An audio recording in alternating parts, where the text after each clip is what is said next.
Haya basi, unasikia unaambiwa ogopa nyuki. Kwa sababu nyuki akikudunga ule usinge wake utakuwa na uvimbe na kutakuwa na uchungu.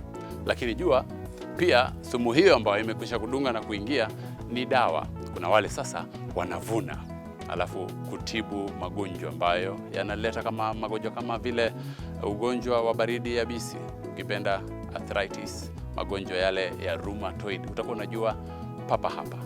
Ni Jumamosi nyingine marahaba, tunakutana katika kipindi Boresha Kilimo. Hiki ni kipindi ambacho kinaangazia nyanja mbalimbali za kilimo, teknolojia ibuka, hali kadhalika kilimo asili. Hii leo tutaangazia jinsi ya kufuga asali kwa njia ya kisasa ili kuwarina na kufurahia malipo kutokana na ufugaji wa nyuki. Popote ulipo, ujambo na karibu. Mimi ni Laban Shaban. Kilimo ni nguzo kubwa kwa ujenzi wa taifa, kwani kilimo ndicho huboresha maisha. Ukitaka kujua haya usipime kipimo, na ukikaa nasi basi utaboresha kilimo. Tunakutana naye afisa mkuu mtendaji wa Savannah Honey, Paul Chalo, atufunze zaidi. Savannah Honey ni nyumbani kwa ufugaji nyuki wa kisasa nchini Kenya. Savannah Honey tunajihusisha na the entire beekeeping value chain, ama mambo yote ambayo yanahusika na ufugaji wa nyuki wa kisasa, na hiyo ni all the beekeeping equipment ama vifaa zote za ufugaji wa nyuki. Tunajihusisha na the delivery and the installation. Mtu akioda equipment kutoka kwetu hahitaji kuchukua, si ndio tunapeleka, and then tunafanya kitu inaitwa installation. Uzuri wa kufanya kitu inaitwa installation ni sisi ndio tunafunga the right way, ndiposa kama ni mizinga ingie nyuki haraka iwezekanavyo. Kwa miaka 10 sasa tumekuwa tunajihusisha sana na kueleza watu about modern beekeeping, kwamba ufugaji wa nyuki si ile tu ufugaji wa nyuki ya kitambo. Ufugaji wa nyuki siku hizi imekuwa modern, na ikikuwa modern iko na pesa mingi zaidi. Ugawaji wa makoloni ya nyuki ni mchakato wa kugawanya koloni moja ya nyuki ili kuunda koloni mpya. Ile mizinga kwa mfano kama itamaliza, kuna ile itamaliza tuseme siku kama 90 days kama ijaingia nyuki. Savannah Honey wako na teknolojia, tuko na teknolojia ya kutengeneza queen. Siku hizi tuko na teknolojia tunaita colony division. Bado tukingojea Mungu alete nyuki, tunaenda ahead, tutakutengenezea queen. Na uzuri zaidi ni kwamba kutengeneza queen in Kenya ni 9,000 queen moja. Lakini Savannah Honey tunafanya free of charge. Imagine that. Kuimarisha koloni ya nyuki ni mchakato wa kuongeza nguvu na uwezo wa koloni ili kuboresha uzalishaji wa asali na ukuaji wa nyuki. Mara mingi utasikia client ama mtu amesema nilienda kuvuna asali, niko na mizinga 10 lakini nimevuna tu kwa 7 peke yake. Ile nyingine ilikuwa bado, sababu wafanyikazi ni kidogo. And therefore sisi tunaenda ahead, tunakuangalia nyuki wako, mizinga yako iko na nyuki kiasi gani. Mzinga inapaswa kuwa na nyuki around 60,000. Na tukipata mzinga yako iko na less than 30,000, basi tunasema ile mzinga iko ile colony ni weak. Then tunakufanyia colony strengthening. Colony strengthening in Kenya is around 12,000.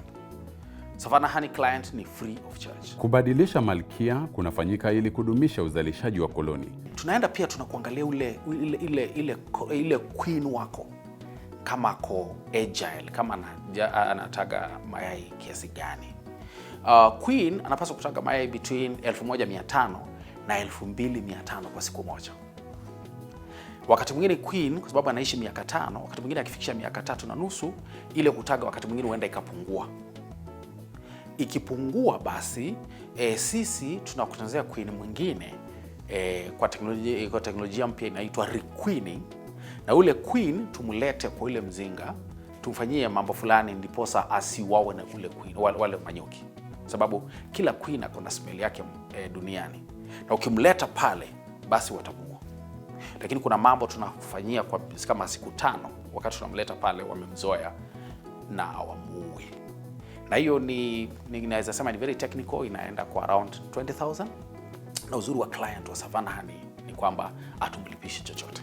Kuweka nyuki hutoa bidhaa mbalimbali zaidi ya asali. Bidhaa hizo ni pamoja na nta ya nyuki, propolis, maziwa ya kifalme, poleni na sumu ya nyuki. Nao ya muhimu zaidi ambayo ni nzuri zaidi mtu kufanya na Savannah Honey ni kwamba Savannah Honey tunapea client wetu contract ya miaka 5. Client wetu asumbuke ati asali nitauza wapi? Pollen nitauza wapi? Vifaa vya ufugaji nyuki ni muhimu kwa shughuli za ufugaji nyuki. Vifaa hivi ni kama mzinga wa nyuki, nguzo za mizinga, vifaa vya kuvuna asali kama brashi za nyuki na visu vya kukata asali. When you look at hii mzinga, ni ile mzinga siku hizi tunaita Langstroth hive. Na maybe niseme tu kwa ufupi, ile mzinga ya kienyeji iko na changamoto 4 ambazo mzinga wa Langstroth imekuja kupingana na hizo changamoto. Changamoto ya kwanza ni kwamba unapovuna asali lazima utakata zile combs, ndiposa uzivinye, ndiposa upate asali. Kupitia pale nyuki watakuja kwanza again siku ya 0 kutengeneza combs, meaning wastage of time. Lakini teknolojia mpya tunayo, kuna kuvunja combs ama kuharibu combs. Ile teknolojia mpya tuko nayo, tunatumia hizi tunaziita frames. Na wakati imejaa comb na imejaa asali, basi wewe unakuja unachukua ile tunaita uncapping fork. Wakati hiyo asali inakuwa imekuwa capped kwamba hata ukitingiza haiwezi toka, basi unatoa ile cap, ile seal wameweka. Na ukishaitoa hiyo time sasa asali inaweza toka, unaileta sasa kwa hii honey extractor. Na uzuri wa honey extractor ni kwamba ikikuwa na ile comb na ile asali, ukiweka hapa ile machine haitafinya. Utazungusha ile honey extractor, na unapozungusha ile asali inayeyuka peke yake. Na kisha yeyuka unapata kwamba umepata asali, lakini comb bado iko intact. Then unarudisha tena kwa mzinga. Na hivyo basi nyuki wataharibu wakati kutengeneza asali, kutengeneza combs. Watapata already comb iko intact. Wataenda box ya chini wapate kwamba bado queen yuko, kwa sababu box ya chini hujavuna. Now kumbuka ile mzinga imetengenezwa na box 2. Na zile box 2 zimegawanyishwa katikati na ile tunaita kwa kizungu queen excluder. Inaweza kuwa ni ya plastic, inaweza kuwa ni ya chuma, inaweza kuwa ni ya wire mesh. Na uzuri wake ni kwamba wakati kuja kuweka hiyo mzinga, nyuki wakiingia box ya chini wanaijaza asali. Wakishajaza asali wanapanda juu kujaza asali box ya juu na kuweka combs. Lakini zile mashimo ziko kwa ile wire mesh ama ile queen excluder ni mdogo kiasi kwamba queen haiwezi panda. Na hiyo ni kumaanisha hata panda juu kutaga mayai. Ni kumaanisha kwamba utakuja upate queen ako chini, na kwa hivyo hakuna haja kufa. Mara mingi kwa mzinga ya kienyeji wakati unafinya zile combs, mara mingi unamuua yule queen.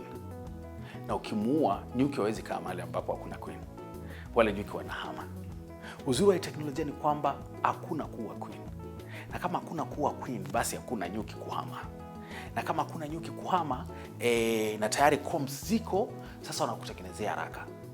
Na badala ya uvune mara moja kwa mwaka, sasa kwa yule vina kwa mzinga ya kienyeji, sasa hapa unavuna mara 3, mara 4, mara 5, mara 6, mara 7.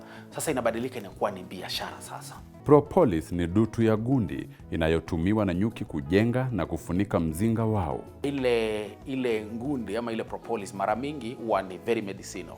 Nowadays ile propolis inatumika kutengeneza more than 1,000 different kind of drugs. Na tuko na teknolojia mpya. Badala ungojee mzinga wako ipasuke, tuko na teknolojia mpya ya kuvuna propolis. Ukifungua hii mzinga, basi unachukua plywood. ambayo inatoshana tu na ile kifuniko.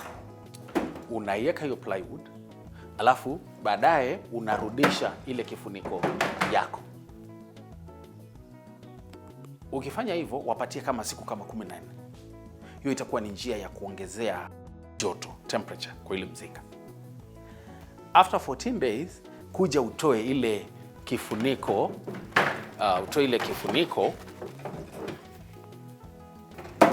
and then utoe ile plywood, and then uweke hii tunaita propolis collector.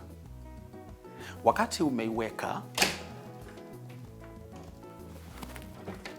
utarudi tena ufunike.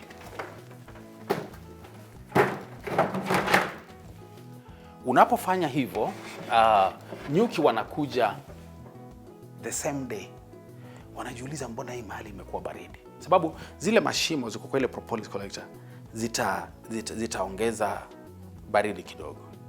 Na kwa hivyo watasema mbona hii mahali imekuwa baridi kidogo? Na wakipanda juu waone zile mashimo, wao watasema kuna mtu amekuja karibu mzinga wetu. Kumbuka wanatumia propolis kuziba ufa. Na kwa hivyo sasa watatengeneza propolis, wataacha kutengeneza asali. Sasa watengeneza propolis. Now, ile uzuri, the beauty about the project ni kwamba hawataeka propolis horizontally. According to them, kila kamoja ni crack. So wataziba kila kamoja. Now, ukiwapatia siku 14, utakuja upate wamejaza kila kamoja. And then you go ahead na uscrub. Hizi ni dawa ambazo unaziona hapa. Ukiweza kuagiza kutoka nchi za nje, bei yake itakuwa juu sana. Lakini ukishirikiana na Savannah Honey, mambo yatakuwa sawa. Inaitwa propolis. Kama una magonjwa ya mkondo wa hewa kama vile TB, ukitaja mambo ya bronchitis, taja magonjwa yote ambayo yanahusiana na mkondo wa hewa, dawa ipo. Angalau shilingi 3,000. Haya basi, upande huu mwingine nina dawa nyingine hapa. Hii ni sumu.